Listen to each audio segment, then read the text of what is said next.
Okay, good morning, everyone, or good afternoon, whatever the case may be. I think we're about ready to get started. Um, I think what I'll do, I'll turn it over to my co-presenter, Charlotte, and we'll jump into this. Thanks for being here with us today. Yes, likewise. Thank you, Greg. We are thrilled to speak to everyone today. Thank you for joining us at all hours of the day and night. So we're going to be talking to you today about when we meet again. And we chose that phrase for sort of a dramatic effect because, of course, we're still meeting now. We're still meeting regularly and frequently, but we're doing it in dramatically different ways. It's just not quite the same, is it? So we're going to talk about when we meet again in the landscape where we're just completely unencumbered again. So you'll learn a little bit more about this, but I am a behavioral scientist by background. I just live and breathe for understanding human psychology. And if there's one thing we know from the study of human behavior is that humans are creatures of habit. We hate change. There's something we know about the human brain that we call the status quo bias, which basically just means that when there's an option for us to lift a finger to do something better for ourselves that might work out better in the long term, we tend not to take it. We have sort of a bias toward laziness and sticking with the status quo. Now, it's unfair to say laziness. There's a lot of other factors that encourage us to just sort of feel comfortable holding on to what we're used to doing. But for lots of reasons, we resist change. And what's been so fascinating about the past year and everything that's transpired since March or so is that that choice has been made for us. Change has been thrust upon us around the globe by the universe, call it. So we've all been forced to go through a lot of dramatic changes, whether that be now working from home, packing your mask every time you leave the house, making some really difficult decisions about who you're going to visit for the holidays and when you're going to see your family again. Big changes in our life that have been challenging, but have also illuminated some really important insight about human behavior that I think we can use to think about how we'll approach events. This has all transpired to create what we're not going to call the new normal. We're just going to call it the temporary normal because we know this is temporary and things are going to come back and ever better than before. But some of the things I've been noticing about the temporary normal and how we've been hosting meetings is we've done a reasonably good job of keeping up with some facets of human interaction. So if it's just straightforward communication, if I have a message that I need to share with my team, with my manager, with my friends, I can pretty much do that online. You know, we have social tools where we can blast out communication and people can receive that asynchronously throughout the day. Likewise, content. Sometimes I feel like I'm drowning in content. Sometimes I get lost in my Twitter feed and have more content than 100 lifetimes could ever get through. There's no shortage of content out there and ways to deliver it. One would argue that there's potentially too much and an opportunity to curate that, and something that we know a lot about doing in events. But there's a lot of content out there in this sort of virtual temporal normal. And finally, conversation. You know, as I said, this is kind of a two-dimensional approach to conversation, but we have found ways to do this. You know, we use Microsoft Teams, we use Zoom, we use various chat functionality throughout the workday. I've actually found that pretty convenient to be able to keep in touch with little ticky-tack things. I need to get an answer quickly. We have the tools to do that, text message and the like. Well, but there's all other facets of really connecting with humans. And I think the most profound effect that we've had through this global pandemic is this sense of profound loss and real deprivation when it comes to that deepest of human needs, that need for social connection and being with others, other people that are like us or part of our family or friends or new people that we would benefit from meeting and building relationships with. These sort of two-dimensional virtual angles can only take us so far. But when it comes to really building community and feeling like I belong somewhere, or truly connecting with someone through the power of physical touch, a handshake, a hug, connecting with people over a new conversation, this is really just, we're not scratching the itch. And I don't know about you, but I'm feeling that need ever more than before. Yeah, so what I love about what you just said, Charlotte, is, you know, we really were able to fill the gap with digital tools, but we haven't filled the void for human connection and community. And what I really love about what has occurred is this interruption has really given us permission to start over. And when we think in terms of design, I think it gives us the opportunity to stop and reevaluate everything that we've been doing and look at those pieces that maybe aren't really delivering what we want them to, and to get rid of them. And it gives us this chance to say, okay, let's really design with some science and art. Let's really focus on the essence of community and the essence of connection. We are so good now at delivering content, but boy, is there a pent-up need for community and connection? Well, certainly there is. And that's kind of where, that's really like where we really like to play. And it's funny, I mean, you look at this, here we are, science and art. I don't know that I fall into the art category very well, but certainly here we are, and we love talking about this topic. So we're going to peel it back a little bit and just kind of jump in. But the very first thing that we really want to highlight is that going forward, now more than ever, human-centered design is going to be critically important. We've all had this period where this interruption has affected all of the things that we do. And now more than ever, we need to understand the specific needs of the people who come to our events, our guests. And we love empathetic perspective taking as a foundational idea to really begin to design in a new way. And when we really talk about it, it's simply understanding the participant's perspective and walking in their shoes. Now, we have some tools to do that, and we want to share with them. And journey mapping is really kind of the idea that we kind of build on. So for us, that's a foundational idea. And there's a lot of science behind this idea that the experience that we have is so much more than the moment itself. We know from psychology that there are these anticipated utilities. The experience of looking forward to an event is not only enjoyable in itself, that's sort of fantasizing or pre-savoring about an event, but doing that is additive and makes the event even more fun. And then likewise, conversely, after the event, the way we remember something, the way an experience lives on in our memory, we continue to experience that in a positive way. So if you think about it that way, each fleeting moment only lasts so long, but if we think about it in this continuum, that all of that science is built into Greg's 8 phases of event design, which he'll take us through. Right. So one of the things that we did is we looked at the event journey and really broke it into 8 pieces or 8 phases. And really starting with the announcing phase, the first point of communication. How do we want to capture people's attention regarding the event? And then certainly we move forward into this idea of attracting. We want certain people to come to our events, and how do we reach out to them? How do we understand those unique audiences or segments most richly to really touch them and cause them to think in terms of coming and participating? From there, anticipating. Charlotte alluded to it, but really the idea is I've decided to go, and now I'm going to begin to build in my mind what my event experience is going to be like.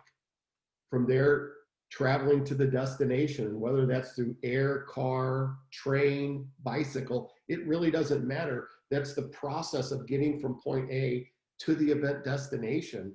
And what that might put you through as a human is really is impactful. So we like to think in terms of the next phase of entering or guiding you into the experience. So all of those phases prior to even getting to the event destination. So the next big phase for us is engaging, creating environments that really cause us to connect and to engage and have richer experiences. Now, the next one for me is just, I think, really powerful, and it's based on some really good science from a gentleman by the name of Daniel Kahneman, who tells us that humans remember the ending. So for us, calling out the exiting experience and setting forth a signature close becomes quite important in the overall event experience. And then, of course, the idea of extending. How do we make the event go well beyond the time that we've spent together? So those 8 really come together nicely. And one thing that I would just add is it doesn't matter if this is a face-to-face event, a digital event or a hybrid event, journey mapping is valuable, and it really provides you the ability to guide and create an overall experience. I really love what Jim Gilmore says about experiences. He says they need to be memorable, inherently personal, and they need to unfold over time. And we really love this sense of designing with a journey in mind. So another key idea is we kind of want to unpack that. And Charlotte, why don't you kind of guide us into the next portion of this? Thanks, Greg. Yeah, so the 8 phases really are like each portion is a landscape that we can design within and use as a tool to think about walking through the participant's journey in their shoes. And as we do that, let's pull from our toolkit from behavioral science. So we've grown a whole library of principles that transcend context and time of day and time of the experience, and are just human principles that we can apply to design these events to maximize community and connection. So we've pulled out a few of our favorites today that are especially relevant to that idea of like deep social connection that you just can't do online. So I'll take you through each of these 5, Greg and I will together. We'll start with cueing the connections. I really love this one. You know, the whole idea of your environment can like encourage or drive behavior is really a cool idea. And we learn a lot about this. And the thing that I really like is if we think in terms of environments that cause us to settle in and create comfort, we can use those as cues then to design. We've all experienced the fun of sitting around a campfire and chatting with others. Well, what if your event looked like this? What we've done is we've set a cue of a campfire and circular seating to create an environment of connection. Be thinking in terms of those simple little cues like that. Rocking chairs. People love to sit and rock. Use those simple little cues to create greater connection. And you know, another thing that we love talking about, and I'll just jump over to this one, is what about designing the agenda to meet human needs? As a young guy, I remember being told, if you want to know what your priorities are, look at your checkbook. Well, if you want to know what the priorities of your event are, look at your agenda. What we're encouraging you to do is design in time for human needs and human connection. So on to the next, Charlotte. So we'll talk about nudging the conversation. Nudge is a popular phrase from behavioral science, which basically relates to the first one. It's about architecting the environment and the systems around us, the choices, and even the social norms, sort of the rules of engagement to help influence people to make decisions that will ultimately be better for them. So we want to basically encourage people, in this case, to have conversation with one another. Because I'll be honest, even though Greg and I are here talking to you about building connection and community, we're both introverts. And there is something a little bit scary about going out there and putting yourself out to talk to a stranger. I mean, I think everybody can relate to that to some degree. And there's been some fascinating research that says talking to strangers is more pleasant than you think. There's really beautiful, straightforward research by a couple of academics recently who studied that they had people commuting on a train and first surveyed them. Tell us what you think if we were to ask you to spend the time sitting alone on the train versus speaking with a stranger, one of your fellow commuters, and striking up a conversation with them. Which do you think would create the most pleasant commute experience? And almost unilaterally, people expect that talking to strangers will create the least pleasant experience that they could imagine on their morning commute. That just sounds terrible. And I relate to that in my intuition. But when they're actually assigned to do so, and this is where we get into behavioral science and observing behaviors through experimentation versus just asking. When they're assigned to do that, those who are assigned to talk to someone else on the train actually have the most pleasant time after the fact. They really enjoy themselves. And what's really important to understand here about that disconnect between what we think we'll feel like and what ends up happening is it has to do with how we believe others perceive us. So the reason we hold back from reaching out is most of those folks in this experiment, 40 people estimate that only 40% of the time others want to talk to them. We think that others, no one wants me to come up and approach them and have a conversation. But actually, when people are prompted to do so, every single person in this experiment who walked up to a stranger to chat, the neighbor was happy to chat. So people are happy to talk to you, and you will enjoy those conversations both more than you expect, more than your intuition suggests. So this is worth doing. But people need help sort of getting there. So we've also been studying a little bit this notion of small talk. So what happens, what sort of content do people get into when they have those conversations with people that they're just getting to know? And frankly, even with people they've known for a long time. We all fall back on this notion of small talk, talking about the weather and how was your flight in and stuff that you don't really care about and you don't really like talking about, but it's just this expectation that we have as sort of a culture that this is a social norm that we must do. So we were working with some scientists who wondered, is there a way around this, or can we better understand why we do this, and could we make conversations and therefore connections better by working around this whole small talk rule that we seem to have set up as a species? So working with a partner of Merit's Global Events, we designed a series of experiments. One experiment with 6 identical events of about 50 financial advisors attending each of these events. And we designed 3 separate conditions. So 2 of the events were in basically a control group where they were invited to just network as they normally would. 2 of the conditions, another 100 people, were told, enjoy the networking session, but don't small talk with one another. Just try to avoid the small talk. So we call that low guidance. And then the 3rd condition was no small talk, and we're going to help you out. We're going to give you some conversational cards, some cues or some prompts that will help you get through that kind of strangeness of avoiding the small talk. And then we compared their responses to a series of surveys before, during, and after that event. And what we found was that banning small talk, so to speak, encouraging people to avoid it, actually encourages people to cover more topics and to get into deeper themes. You know, gets into more basically deeper topics of conversation. So the conversational prompts were things like, what's something interesting about where you grew up, or what would you change from one professional decision you've made, or things like that. And so we found some positive outcomes by encouraging people not to ban small talk, or not to engage in it. But what was really important to note was that those prompts are crucial.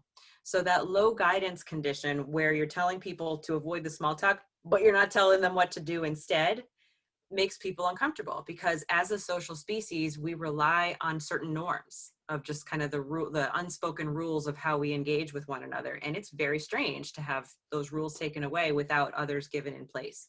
So that's the notion of these conversational prompts, which we can design based on the themes of the event and sort of the unifying principle that you're going for.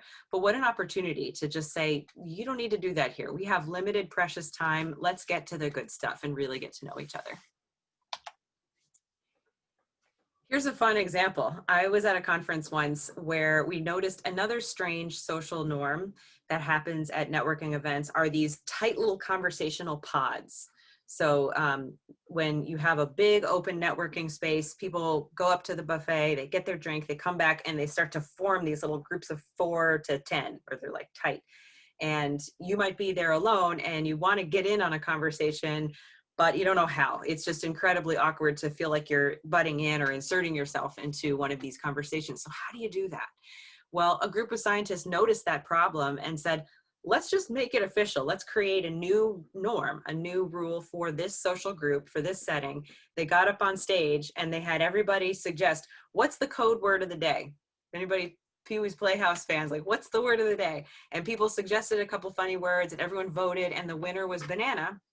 And that was just the code word. So that if you wanted to insert yourself into a pod, you just walked up and shouted banana, and the crowd would magically open and you were welcomed into the group, and there was zero awkwardness because that was the rule, that was the norm that had been explicitly created. So it's a little silly, but it's a good example of how you need to very explicitly create these rules and guidance for people to make it more comfortable and enable that connection.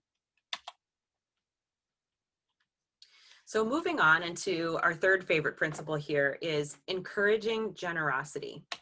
This comes from one of my favorite bodies of research around pro-social spending. Pro-social is basically a psychological word for being generous, giving to others as opposed to spending on oneself. So there's some really interesting research that finds that first they started by surveying people on the street, lucky passersby in Vancouver one day by the University of British Columbia, and were stopped and asked, hypothetically, if I were to give you either $5 or $20, and I were to tell you to spend either of those amounts on yourself or spend it on someone else, which of those four conditions do you think would make you the most happy? And rank those down to least happy. And again, our intuition tells us, well, I think $20 to spend on myself would make me the most happy. That just seems the most rational, and there's sort of an intuition there. But the difference between what our gut tells us and what actually happens when we're experimentally assigned to these conditions and then measured is again dramatically different. So these same researchers, after asking that question, assigned people randomly on the street to experience those four conditions. So again, lucky day to be walking by the campus. And what they found was that people who were given money and told to spend it on someone else reported dramatically greater increases in happiness than did those who were told to spend money on themselves. And it was also interesting to see that the amount of money really didn't matter in either condition. It was just the experience of giving more than it was, you know, the amount of what you can get for that thing materially. So great impact on our happiness, but some fascinating follow-up research that finds in similar conditions, those assigned to spend on others over a period of 6 weeks show improvements in their cardiovascular health that those who were spending on themselves over the same period of time didn't show. So it could be that that spirit of generosity even shows up in your body and makes you potentially healthier. My favorite of this line of research, though, is that there could even be an effect on our productivity. So same sort of setup found that sales consultants in a pharmaceutical company who were prompted to spend a windfall bonus on a teammate actually sold more prescriptions the following month than did those prompted to spend the bonus on themselves. So there's just so much potential here that we're leaving on the table and have an opportunity to implement in event design at this time when we bring people together.